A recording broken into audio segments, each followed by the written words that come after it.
shootout, and somehow, some way, Cincinnati would have won the game.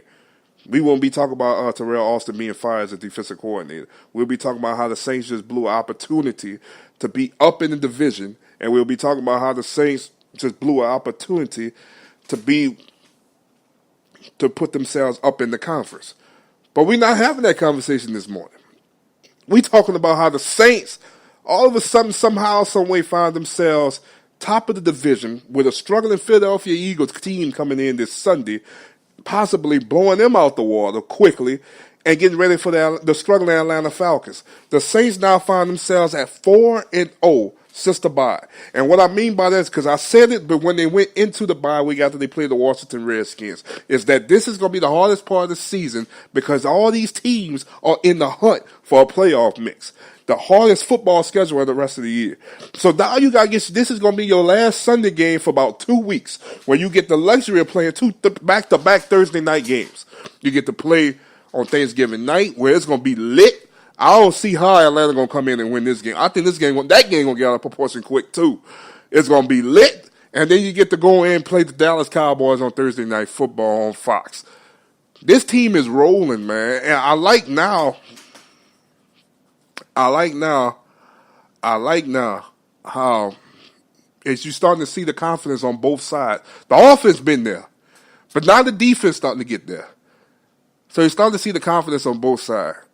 I'm going to be honest with you. After Dallas, I'm looking forward to seeing them play Tampa Bay again. I am, in December. Because they're not going to forget that September loss. You're not going to forget them. Not going to forget that September loss, how they kind of stole, if you look at right now, they kind of stole the Saints from being undefeated. They're not going to forget that September loss. And I don't think Tampa Bay will either. So I'm kind of interested to see what's going to happen with the Saints and Tampa Bay. I'm looking at the schedule going forward. I think that New Orleans is just potentially could sit themselves maybe at about 10-1. And I really don't see them losing. And I'm going to be honest with you. I don't see them losing if they continue to play at this high level, especially if they get past Philadelphia this week, because Philadelphia they got something on the line to play for. If they lose this weekend, I think that's it. The champ's not going to the playoffs this year. You know? But if they beat Philadelphia and they beat Atlanta, they'll be 9-1, they'll be 10-1, going in way because they go into the week early. Before December, they could be 10-1. But potentially locking up a playoff berth. Going to 10-1, going into then you're going into Tampa Bay, potentially look at 11-1. My only concern is when they come back and they got to play Carolina on the road that Monday night, because Carolina is going to remember they got swept in the year of 2017, and 12 months ago. Well, I'm already talking in future reference if we in December, but 12 months ago, we got beat in the playoffs in the Superdome. Now, we trying to knock them off of where we want to be. Now, I watched some of Carolina's game the other night, and I think Carolina's just not where it's at right now. It's not. It's honestly not. Like, I don't think the Panthers really playing their best. They picking the wrong time to play their worst football. So, but everything New Orleans is doing, the run game was there last night. The pass game was there last night.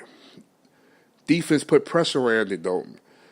You had 2 interceptions last night in that game.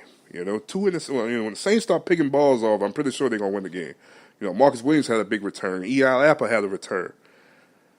So, this team's starting to gain that swagger. Like, we kind of almost, what it's starting to look like. And granted, they got to lock up some stuff first, but it's starting to look like how the Warriors play basketball. And what I mean by that is when the Warriors play, the Warriors just have that swagger. Like, we could beat the hell out of you any type of way. And that's how it's starting to look. We beating the hell out of you through the run. How you want it, the run or the pass? Pick your option. Okay, you want through the run. Yesterday really was the run. Mark Ingram had a hell of a day. Makes you wonder, guys. I'm impressed. I'm excited to see what's going to happen going forward. Who that, baby? Who that said they're going to beat them Saints?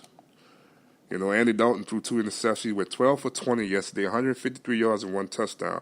Joe Mixon, who'd been kind of the unsung hero in the offense for this Bengal team running the football, 11 carries for 61 yards. And at first, I thought it was about to get ugly that first drive because he was balling. I think that's Terrell Boyd, 3 receptions for 65 yards. Let's talk about, because I could talk about the Saints all day. I want to talk about them Jets, man. I want to talk about the Jets. The Jets need to move on from Todd Boyle. He only had one good season, went 10-6 his first year under Ryan Fitzpatrick, Brandon Marshall, Eric Decker. Y'all remember that team? Matt Forte. That was probably his best team he ever had. The following year, Ryan Fitzpatrick just started. I think he had in a time span of 3 games, he threw 12 interceptions, I believe. Like, Jesus Christ. You got to throw 4 in each game. I got to go back and look, but I got to go check that out in a time span of 3 games. Also, you start looking at other standings. This team they had to play with Luke McCown, for God's sakes.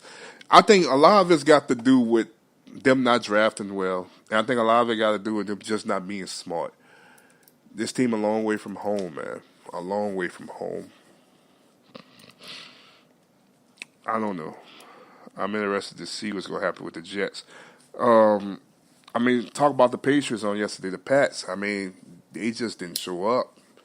They not looking too good. They getting the injury bugs. Edelman had an ankle injury yesterday. Looking at some other injuries around the league, Cooper Kupp got hurt. He's out for with the ACL. He's done for the year. That hurts long run. Because, that's a big receiver for that offense. Got to pay attention to that with them and the Rams. That's going to be interesting to see how Kansas City's going to game plan around that this weekend. Injuries starting to hurt a couple of teams. Gronkowski didn't play yesterday, but we just got to pay attention to some things, guys. We're just going to pay attention. I want to talk about one more thing. Yeah, I'm out. The Pels tried to make a trade for Jimmy Butler, but there was concern. I think multiple picks was involved, but they did not want to give up Drew Holiday. So all my Pels Nation fans out there, as I start playing this music to get the hell out of here, how do y'all feel about that? Because we all know Anthony Davis came out a few Fridays ago and said he feel like he has to play perfect to give this team a contending chance every week. But how do you feel about it? And I'm going to say this because I know if you ask me, Kemba Walker is probably still out there that probably won't return to the Bengals, to the Charlotte Hornets. Would you make a move for Kemba Walker? I think I would. Would you make a move for Kemba Walker? Could you imagine, I'm going to say this and I'm going to get out of here. Could you imagine having right now, you think about the team, both teams in itself got so much star potential. There's Brandon Marshall. That's 2 Pro Bowl receivers right there. Michael Thomas is a Pro Bowler. Then you have Drew Brees, Alvin Kamara, Mark Ingram, Marshawn Lattimore, blah, blah, blah, blah, blah. You have all them. Then you got AD, Drew Holiday, Nikolai Mirotic, who's a very great player for the New Orleans Pelicans. Julius Randle's very great player for the New Orleans Pelicans. And if you could throw in somebody like Kemba Walker, New Orleans never had this much talent in the city at one time. Only when the opposing teams come in. Would you make a move? What will it?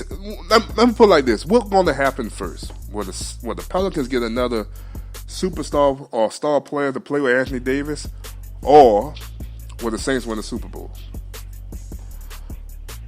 What you feeling? On that note, guys, God bless y'all. We're gonna keep paying attention because I think New Orleans about to make a move to try to get somebody else with them after a while. God bless y'all. We'll be back soon. Y'all be blessed. Enjoy yourself on this day. Stay dry if you're in South Louisiana, or if you're in any place in the country, stay blessed. Shout out to all those who got hurt in California. If y'all got any California listening, get at me. I'm praying for y'all. And we're going to be out of here. We'll be back sometime. We might try to come back this week or next week. Peace.